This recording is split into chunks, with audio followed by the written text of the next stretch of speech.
All right, so for our next example, what we're going to do is we're going to imagine now we have this rope and we're going to swing around in space. So there's no gravity. And what we want to find is if, while we're swinging around, if there's a small disturbance along this rope and it travels along the end, like, we want to know what is the speed of this wave as a function of radius. Okay.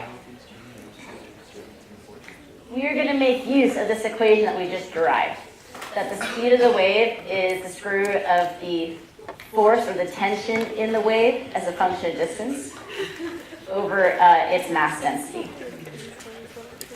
Okay, so let's go ahead and do this. All right, so let's draw this rope out. Okay, and it's rotating around some pivot point right here. It's going at some omega naught. It has a total length L. And let's look at a little tiny piece of mass that is some distance r from the pivot point. And let's say that that little guy has a mass dm. Okay, so what is dm going to be for this tiny one-dimensional rope with a uniform mass density mu? Mu dr. Because r seems like a good coordinate to use here. Okay, so let's go ahead and do our sum of the forces in the radial direction. Okay. Not really that shot. Okay. So our sum of the forces in the radial direction. Oh, what do we have to do before we do this? Axis, free body diagram. What am I doing? All right. Okay, let's draw our little tiny piece of mass here. And we're going to say that this is the r direction. So I'm going to say, pulling it back this way, is some force, whatever the force is at the distance r. And pulling it that way is whatever the force is at a distance r plus dr. Okay? And since there's no gravity, I think that's all we have going on here. Now we're ready. Now we can do our sum of the forces. Yes. Where's the wave? The wave is this little tiny thing right here. It's just a little, so you have your rope going around with gravity, and so like that.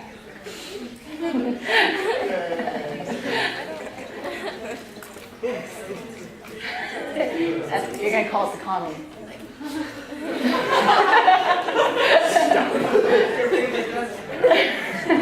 Okay. All right. So, if we talk about the sum of the forces in the r direction, let's see. Pulling in positive r, we have the force at r plus dr. Pulling in the negative r, we have just the force at r. Okay, and just like we did up there, we're going to set this equal to ma.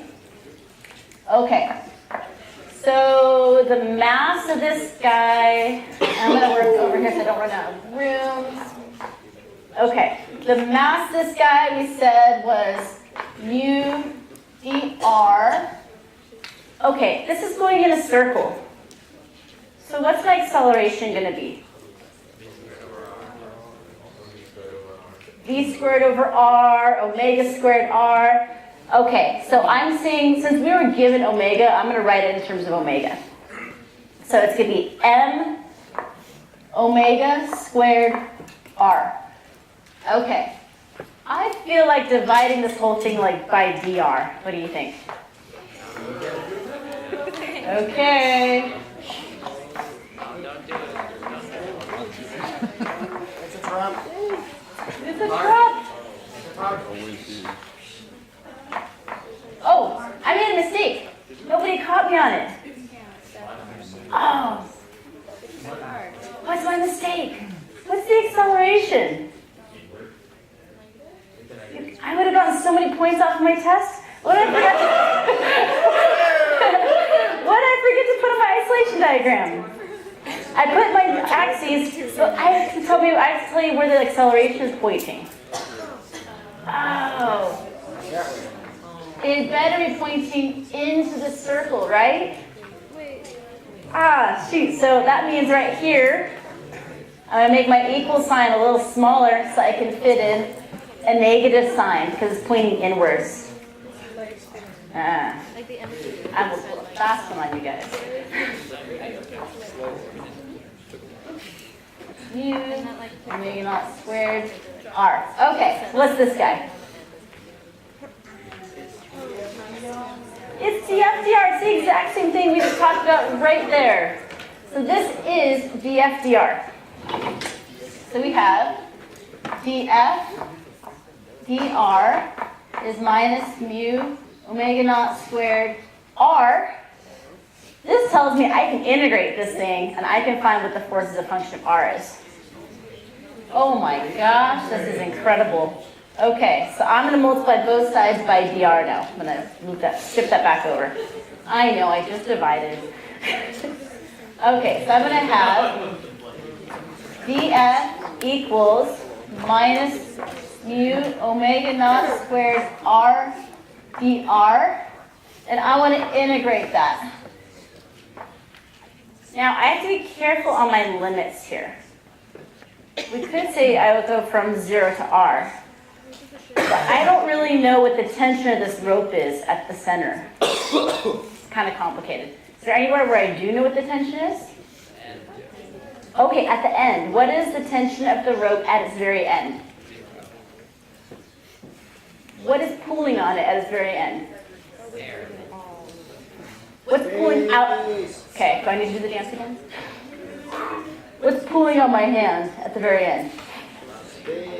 Space, nothing, right? So if I look at this at a position L, my tension at L,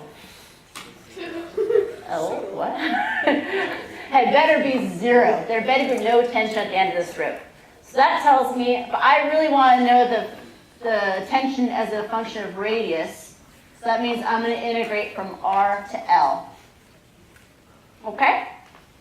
All right. I write pretty big, so let me... You're not allowed to erase that board. I'm not allowed to erase the board. How about if I move everything upwards?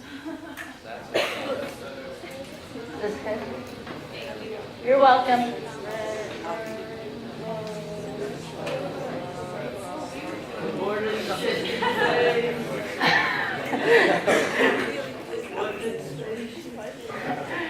Okay, so if we do that integral, the left side, it goes from 0 minus f of r is equal to, let me pull out my constants. Okay, so that just gives me the integral of r dr, which is 1/2. And then I'm integrating from L, it's going to be L squared minus R squared. Yeah? Okay, so that tells me that my tension is a function of position. It's just mu omega naught squared over 2 L squared minus R squared. So, if I want my wave speed, all I have to do is stick it in there. So that means my speed as a function of R is just going to be, plug this into here. Look, the mu's are going to cancel out.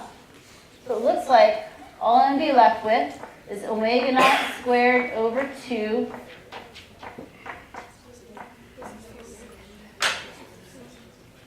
ta-da! All right. So now we found, for this funky thing, we found the speed as a function of radius.